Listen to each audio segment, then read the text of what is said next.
what would you prefer, watching ski jumping competition as a race director at the bottom of the hill, or as a fan in TV sitting on the sofa? Actually, the second version I'm trying at the moment, to be on the opposite side of the stadium as a spectator and as a TV viewer, and because I haven't had too many chances to see ski jumping live as a spectator, and it's quite nice to see. And what can you say about the quality of the broadcasting? Yeah, over the years we got a few stations who are really professional and excellent in their TV productions, and I'm so pleased to be here in Poland, because Polish TV has made ski jumping great in Poland, and not only because of the good performance of athletes, but also because of the pictures. So what did you like the most during your race director career? To receive a result list without having an accident. What did you hate the most during your race director's career? I didn't hate anything, but it was always unpleasant to deal with situations you can't prevent, like external conditions, wind situations, conditions which change during the competition, which makes the competition unfair or not equal for everybody. So this is an outdoor sport, still it remains as an outdoor sport, should remain. But it is also the what makes ski jumping so interesting, that you never know what happens. And we just have to do all steps to make and to keep it as safe as possible. Yeah, but you are still close to the ski jumping world. For example, you became a honorary patron of ski jumping World Cup competition in Villingen. Could you say something more about this? Yeah, Villingen is a similar story like Zakopane. So from the very beginning, from the first stage, I was a bit involved and was able to put my piece to the success of these great events. Villingen is one of the highlights in the winter season, like Zakopane. So, and they asked me to come back once in a while, because it was also my idea to leave the ladies on a large hill first to get used to these big hills. And I think this is a great possibility for them. And you were also a few weeks ago in Klingenthal, and you wore a jacket with a flag of China. Yes, I was asked by the Minister of Sport from China to help them with all these Olympic quota, with these FIS issues, how to get enough points to be able to start at the Olympic Games. So I was able to help them to organize lower events, to give the athletes the chance to make enough points to take part at the Olympics. So as a kind of a consultant. The next question will be a little bit strange.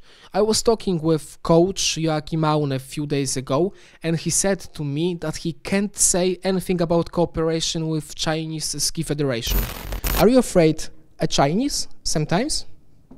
No, not at all.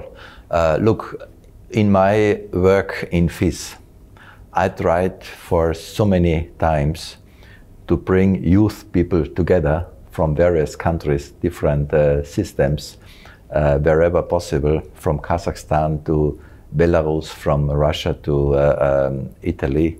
I think all these young people deserves to be on the international stage, independent from where they come from. I have to ask you about current World Cup season.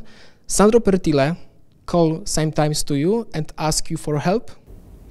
Not really. I think we had a good transition period together when he was together with me the last season. And of course, he would have the chance to call me anytime, but it's not necessary because he's a very experienced functionary in all positions. And so, but we have a good friendship, and sometimes we call privately. But he hasn't done it in business-wise. And which one of you had the more difficult beginning as a race director, you or Sandro? I think we cannot compare it, because when I started, it was the first time ever that a professional was following the circuit, and I had to learn myself at first. Then the organizer and the athletes have to learn that there is someone around who joined the circuit. No, I think we cannot compare these situations. I was more in the developing phase, and Sandro now is doing a great job in managing the circuit. And according to you, what is now the biggest problem of ski jumping at the moment?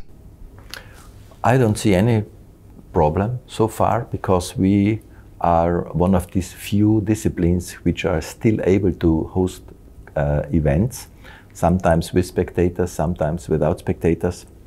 Anyhow, for the TV viewers, we can show the best promotion of our sport. I mean, the rundown of the competitions, the technical issues, the safety installations, and the TV coverage brings us in the top level with the TV ratings, independent from the current situation. I think this is a great achievement.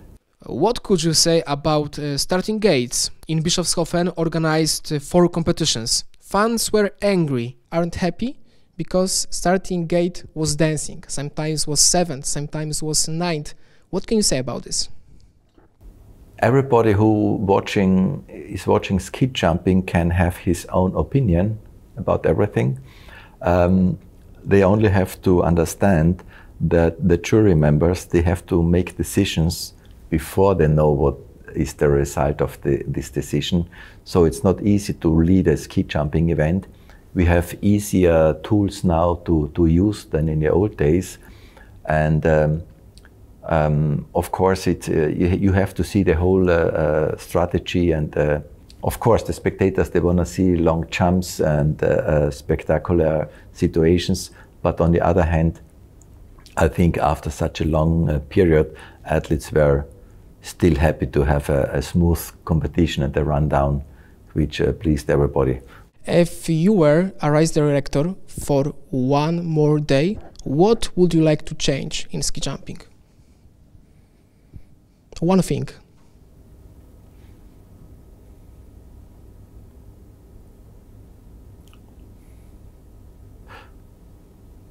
I think we have made every year after the season the conclusion that here and there we have to adjust something.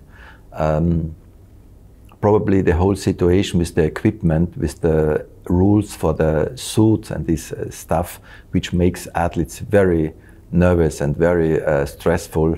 I think here we could find a smoother regulation. A solution. A solution which makes a bit better to prepare jumping competitions, and that the athletes are not so focused to take care about these things. So we are in Poland, and I have to ask you about Polish team. Are you a little bit surprised by this position of Polish ski jumper during this season? Look, a ski jumper runs down the in-run with almost 100k. You make precise movements within 150 milliseconds. A ski jumper sometimes can be in his best shape, and something is not in the best position. Could be the body, the physical condition, could be the mental condition, could be the equipment.